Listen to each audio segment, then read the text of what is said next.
தமிழக சட்டப்பேரவையில் காவிரியின் குறுக்கே மேகதாட்டு அணை கட்டுவது சம்பந்தமாக கட்டக்கூடாது என்று வற்புறுத்தி ஒரு சட்டப்பேரவையில் ஒரு தீர்மானம் நிறைவேற்றப்பட்டிருக்கிறது. இன்றைய தினம் பத்திரிகையில் பார்த்திருப்பீர்கள்.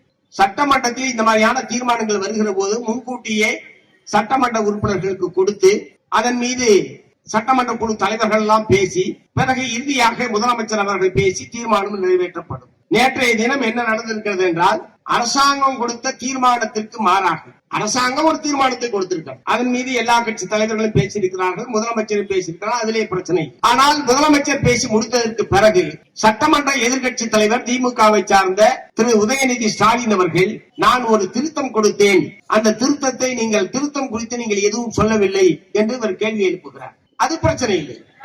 உடனடியாக முதலமைச்சர் அந்த திருத்தத்தை ஏற்று தீர்மானத்தை நிறைவேற்றுங்கள் என்று சொல்லுகிறார். என்ன திருத்தம் கொடுத்தார் என்பது அங்க இருக்கிற சபையில் இருக்கிற சட்டமன்ற உறுப்பினர்கள் யாருக்கும் தெரியாது, சட்டமன்ற கட்சி தலைவர்களுக்கு தெரியாது. என்ன திருத்தம் என்பதே தெரியாமல் நாங்கள் எப்படி கையை உயர்த்த முடியும்? ஆனால் அரசாங்கம் கொண்டு வந்த தீர்மானம் என்கிற முறையில் எல்லா சட்டமன்ற உறுப்பினர்களும் ஆதரவு தெரிவித்திருக்கிறார். அரசாங்கம் கொண்டு வந்த தீர்மானத்திற்கு மார்க்சிஸ்ட் கம்யூனிஸ்ட் கட்சி உட்பட ஆதரவு தெரிவித்திருக்கிறார். நானும் நேற்று வரவேற்று பேட்டி கொடுத்திருக்கிறேன். ஆனால் இடையிலே புகுந்து எதிர்கட்சி தலைவர் கொடுத்த திருத்தம் என்ன என்பதே சபைக்கே சொல்லாமல் அதை நாங்கள் ஏற்று தீர்மானத்தை நிறைவேற்றுகிறோம் என்கிற இந்த அணுகுமுறை என்பது தமிழ்நாடு சட்டமன்ற விதிகளுக்கு புறம்பாடு. ஒருவேளை முதலமைச்சருக்கு விதி தகைய விதிகள் தெரியவில்லை என்று சொன்னால் சபாநாயகர் சொல்ல வேண்டும். பல ஆண்டு காலம் சட்டமன்ற உறுப்பினராக இருந்த பல மூத்த சட்டமன்ற உறுப்பினர்கள் தாவேக கட்சியிலே அங்கே இருக்கிறார்கள், அவர்கள் சொல்லி இருக்க வேண்டும். ஆனால் திருத்தம் எது என்பதே மற்ற உறுப்பினர்களுக்கு தெரிவிக்காமல் அது உட்பட சேர்த்து தீர்மானத்திற்கு வாக்கெடுப்பு நடத்தியது, வாக்கு கோரியது என்பது மிக மிக மிக தவறான ஒரு நடைமுறை. ஆகவே நாளை மறுநாள் சட்டமன்றம் நடைபெறுகிற போது இந்த திருத்தத்தை ஏற்கவில்லை அல்லது திருப்ப சம்பந்தமாக மீண்டும் சபையினுடைய கவனத்திற்கு கொண்டு வந்து சபையில் இருக்கக்கூடிய எல்லா கட்சியினுடைய உறுப்பினர்களுடைய கருத்துக்களை கேட்டுத்தான் அந்த தீர்மானத்தை நிறைவேற்ற வேண்டுமே தவிர நீங்கள் செய்தது தவறு என்பதை இந்த மேடையிலிருந்து தாவேகாவுடைய தலைவர்களுக்கு நான் தெரிவிக்க விரும்புகிறேன். என்ன திருத்தத்தை கொடுத்தார் என்பது இன்றைக்கு வந்துவிட்டது. என்ன திருத்தம் கொடுத்திருக்கிறார்? காவிரியின் குறுக்கே மேகதாட்டி என்கிற இடத்தில் புதிதாக ஒரு அணையை கட்டுவது என்று கர்நாடக அரசாங்கம் நீண்ட காலமாக சொல்லிக் கொண்டிருக்கிறது. அதிலே 47 டிஎம்சி தண்ணீரை நிறுத்த போகிறோம், தேக்க போகிறோம். அந்த அணை நிரம்பிய பிறகு இருக்கிற தண்ணி பூரா உங்களுக்கு தான் அப்படின்னு சொல்லி அதில் நாங்கள் மின்சாரத்தை தயாரிக்க போகிறோம். கர்நாடகம் பெங்களூர் நகரத்திற்கான குடி தண்ணீருக்காக அந்த அணையை நாங்கள் கட்டுகிறோம் என்று அவர்கள் சொல்லிக் கொண்டிருக்கிறார். அவர்கள் எதை வேண்டுமானாலும் சொல்லட்டும். ஆனால் காவிரி பிரச்சனை சம்பந்தமாக ஒரு 50 ஆண்டுகளுக்கு மேலாக வழக்கு நடந்து நடுவர் மன்றம் அமைக்கப்பட்டு நடுவர் மன்ற தீர்ப்பு வந்து அதை ஏற்காமல் திரும்ப உச்ச நீதிமன்றத்துக்கு போய் உச்ச நீதிமன்றம் கடைசியாக 2018ஆம் ஆண்டு உச்ச நீதிமன்றம் தீர்ப்பளித்திருக்கிறது. இறுதி தீர்ப்பதற்கு பெயர் ஃபைனல் ரிவார்ட். ஆகவே அதற்கு பிறகு அதன் மீது யாரும் அப்பீலே போக முடியாது. அது இறுதி தீர்ப்பு. 2018ஆம் ஆண்டு கொண்டு வந்த இறுதி தீர்ப்பிலே அவர்கள் என்ன சொல்கிறார்கள்? இந்த தீர்ப்பு அடுத்த 15 ஆண்டுகளுக்கு செல்லுபடியாகும். இதற்கு இடைப்பட்ட காலத்தில் இந்த தீர்ப்பை எதிர்த்து யாரும் மேல்முறையீடு செய்ய முடியாது.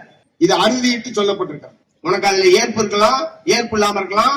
5 வருஷத்துக்கு இதை பத்தி பேசவே கூடாது. 5 வருஷத்துக்குன்னா 2033ஆம் ஆண்டு வரை எல்லாரும் கம்முன்னு தான் இருக்கும். அப்படிப்பட்ட ஒரு அறுதியிட்ட தீர்ப்பு. அந்த தீர்ப்புல எங்களுக்கு விமர்சனம் உண்டு, அது வேறு விஷயம். ஆனால் அப்படித்தான் தீர்ப்பு சொல்லப்பட்டிருக்கிறது. அதுல என்ன சொல்லி இருக்கிறார்கள்? காவிரியின் மூலமாக பாசனம் பெறக்கூடிய கீழ்ப்பகுதி மாநிலங்கள் அவர்களுடைய ஒப்புதல் இல்லாமல் ஆற்றின் குறுக்கே எந்த விதமான கட்டுமான பணிகளையும் மேற்கொள்ளக்கூடாது. தமிழ்நாடு ஒப்புதல் தராது. ஏன்னா 47 டிஎம்சி தண்ணியை நீ தேடிங்கன்னா இப்பயே தண்ணி வரல. இந்த வருஷம் ஜூன் மாசம் 12ஆம் தேதி மேட்டூர் அணை திறக்கப்பட்டிருக்க வேண்டும். மேட்டூர் அணையிலும் தண்ணீர் இல்லை, அங்கே கர்நாடக அணைகளிலும் தண்ணீர் இல்லை.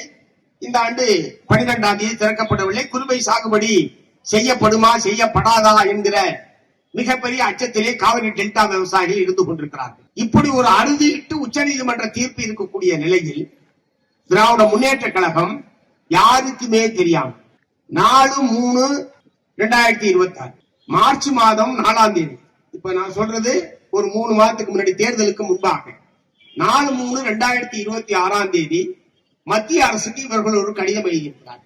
இதெல்லாம் நேற்று உதயநிதி ஸ்டாலின் வெளியிட்ட பிறகுதான் தெரியும். அவர்கள் தான் வெளியிடுகிறார்கள். 4/3/2026 அன்று மத்திய அரசுக்கு ஒரு கடிதம் எழுதுகிறார்கள். அந்த கடிதத்தில் என்ன எழுதுகிறார்கள்?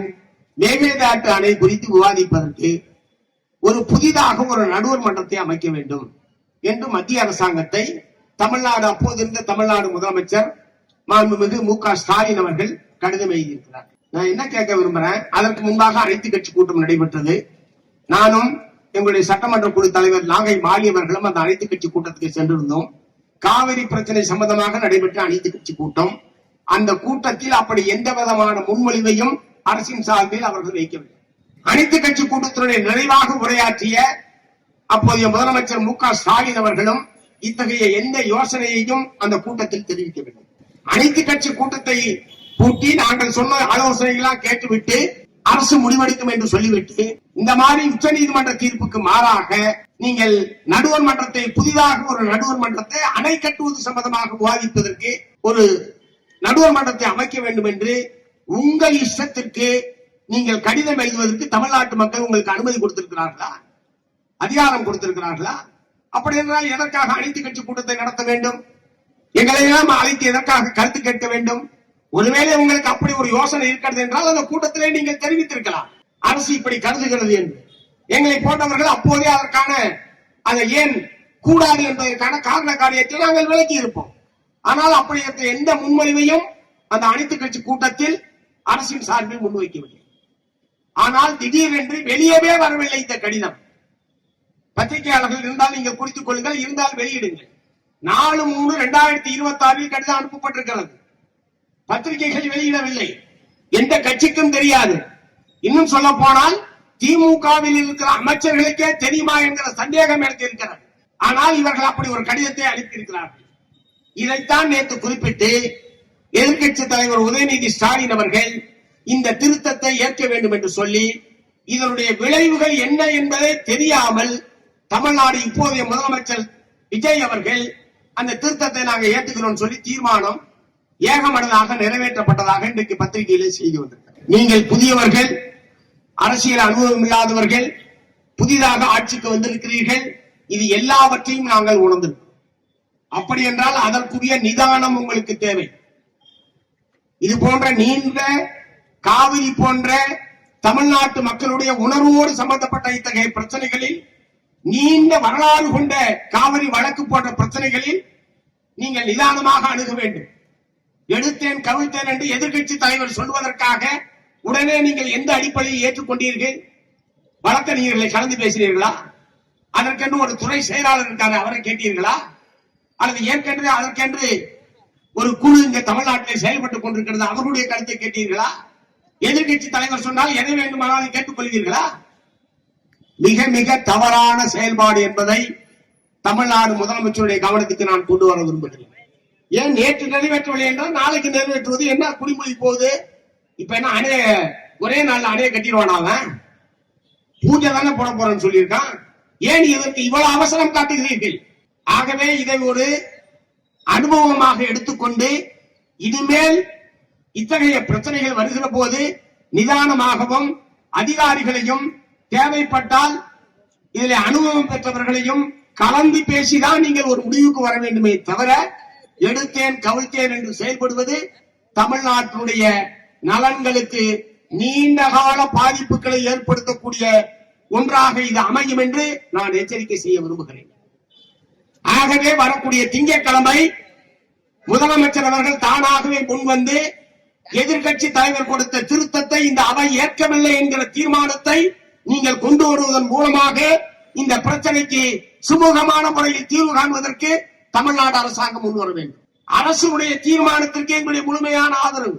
சுற்றுச்சூழல் அனுமதி தரக்கூடாது, அணை கட்ட அனுமதிக்க கூடாது என்றெல்லாம் நீங்கள் கொண்டு வந்திருக்கிற அரசின் தீர்மானத்திற்கு மார்க்சிஸ்ட் கம்யூனிஸ்ட் கட்சி மனப்பூர்வமான ஆதரவை தெரிவித்திருக்கிறது. எதிர்கட்சி தலைவர் கொடுத்த திருத்தத்திற்கு எங்களுடைய ஆதரவு இல்லை. எங்களுடைய ஆதரவு என்று சொன்னால் ஆதரிக்கிற நாங்கள் எல்லோருமே ஆதரவு இல்லை. ஆகவே ஒரு தவறு நிகழ்ந்து விட்டது என்கிற முறையில் திங்கட்கிழமை காலை அவை கூடியவுடன் தானாக முன்வந்து திருத்தத்தை நாங்கள் திரும்ப பெறுகிறோம் என்கிற தீர்மானத்தை நிறைவேற்றுவதன் மூலமாக உச்ச நீதிமன்றம் அளித்த இறுதி தீர்ப்பின் அடிப்படையில் தமிழ்நாடு அரசாங்கம் அந்த தீர்ப்பை அமல்படுத்த வேண்டும் என்பதைத்தான் மத்திய அரசாங்கத்தை வலியுறுத்துகிறதை தவிர வேற எந்த விதமான நிகழ்வுக்கும் இடமில்லை என்கிற உறுதியான நிலைப்பாட்டை தமிழ்நாடு அரசாங்கம் மேற்கொள்ள வேண்டும் என்று இந்த சந்தர்ப்பத்தில் நான் கேட்டுக்கொள்ள விரும்புகிறேன்.